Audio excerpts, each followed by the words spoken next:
gente veio aqui pra viver. Parabéns, que Deus te abençoe, verdade. Sim. Sim, eu tenho que perguntar. Senhor, você não recebeu mensagem que vocês têm que mandar para você? Eu venho de Haiti, eu sou brasileiro. Eu venho de Haiti, eu sou brasileiro. Eu sou o presidente que escolhe. Você sabe muito bem. Você sabe muito bem que vice-presidente meu escolhe para dirigir o país.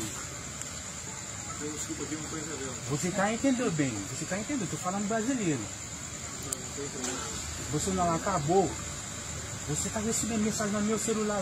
Todo mundo, todo brasileiro está recebendo mensagem no seu celular.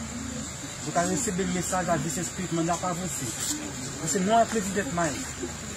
Você não é presidente mais. Não precisa ver difícil.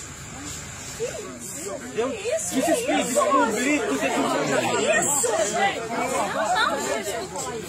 você não é presidente mais. Não precisa ver difícil. Combatente 57 que veio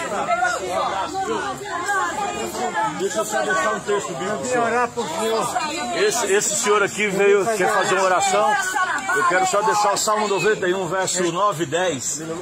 Diz assim: fizeste do Senhor o seu refúgio e a sua habitação, portanto, praga nenhuma chegará à tua terra. Em nome de Jesus. Essa é uma bênção de Deus sobre a sua vida. Em nome de Jesus. Esse senhor está aqui e diz que quer fazer uma oração para o senhor. Antes de você ser candidato, a primeira vez que foi internado, fui orar para o senhor, deixei bilhete para o senhor 2 vezes.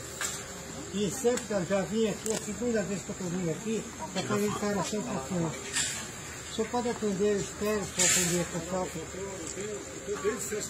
Eu posso fazer a oração para o senhor? Posso fazer a oração? Ora rapidinho.